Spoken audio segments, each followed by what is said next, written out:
ये परमात्मा जो है सो ऐसा रहस्य, गूढ़मय रहस्य को बना करके चले गए हैं जो किसी को पता ही नहीं चलता है कि मुझे क्या करना है, क्या करने के लिए आए हैं, क्या करना है, ये किसी को मालूम नहीं है। और रामायण नहीं पढ़ो, गीता नहीं पढ़ो, एक ही अर्धाली जानते हो तो उसी पर अडिग हो जाओ। महात्मा गांधी ने रामायण पढ़ते पढ़ते पढ़ते पढ़ते आधे अर्धाले, एक जगह उनको मिल गई एक अर्धाली कि पढ़ ही तो सरिस धर्म नहीं भाई, कहा नहीं आगे मुझे बढ़ना नहीं। वहीं पर महात्मा गांधी जी फिक्स हो गए कि मुझे परोपकाराय पुण्याय परोपकार करना है, बस केवल परोपकार की भावना से चल पड़े। आज संपूर्ण रामायण गीता पढ़ते हैं, जीवन में कुछ देखने को नहीं मिलता। जो आदमी भजन करेगा, जो आदमी निरंतर सत्संग करेगा, जो आदमी अच्छे विचार अंदर में प्रवेश कराएगा, वो आदमी के घर में कला कहां, उस आदमी के घर में कलेश कहां। कलह और कलेश वहीं होता है, लक्ष्मी वहां से विदा हो जाती है जहां पर कुविचार आ जाता है, कुमति आता है। जहां कुमत वहां विपत निधाना, जहां सुमत वहां संपत नाना। जहां सुमति है, सुंदर मत है, सुंदर विचार है, सुंदर रहन सहन है, वहीं पर लक्ष्मी, सरस्वती, राम, हनुमान, गुरु, संत सब रहते हैं। और जहां कुविचार आ गया, कुमति आ गया, वहां सर्वनाश हो जाता है, कुछ नहीं रहता, सब विदा हो जाता है। मान लो कि इस समय में घर घर में देखते हैं कलह कलेश, दिन रात दूरदर्शन पर बैठा रहता है, फल्ला बाबा का प्रवचन हो रहा है, फल्ला स्वामी जी का प्रवचन हो रहा है। अरे प्रवचन तो हो रहा है, दिन रात प्रवचन होता है, कहीं ना कहीं संत लोग प्रवचन करते ही है, लेकिन उस प्रवचन को तू कितने मात्रा में जीवन में उतार रहा है, केवल मनोरंजन के दृष्टिकोण से तू देखता है। इसलिए तुम्हारा भला नहीं हो रहा है। भला तब होगा जब उसको जीवन चरित्र में उतारोगे, तभी भला होगा। इसीलिए मनोरंजन और चित्ररंजन से कुछ होने जाने वाला नहीं है।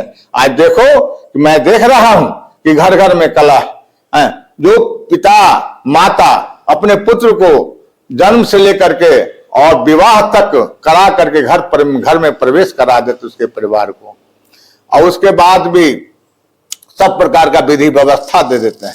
उसके बाद उस माता पिता को खुलेआम कहते हैं कि जाओ बाबा अनुदाचार्य जी का आश्रम खुला हुआ है, अनाथ आश्रय में ले जाओ बाप माँ को बुढ़ापा में। तो रामायण काहे पढ़ा, गीता काहे पढ़ा, काहे बाबा जी के सत्संग में गया, बाबा जी को धोखा काहे दिया।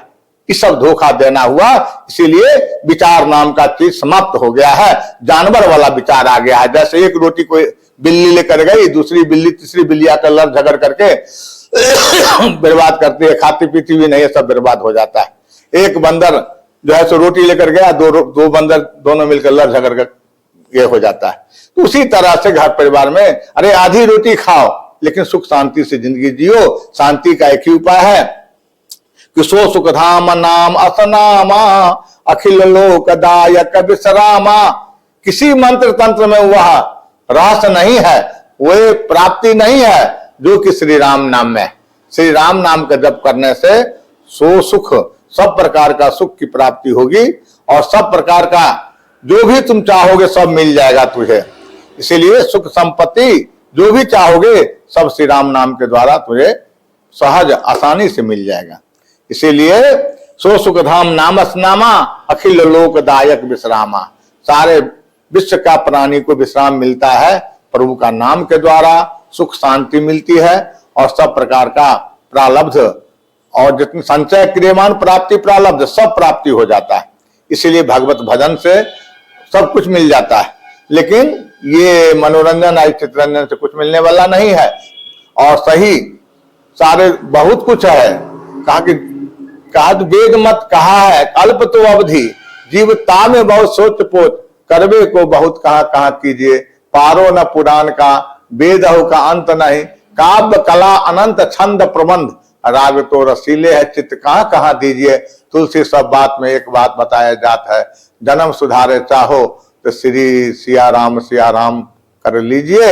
इसीलिए अपना जन्म को सुधारना है, एकाग्र स्थान पर बैठ करके एकांत में बैठ कर मन को एकाग्र करके निरंतर प्रभु का नाम जप करते रहो।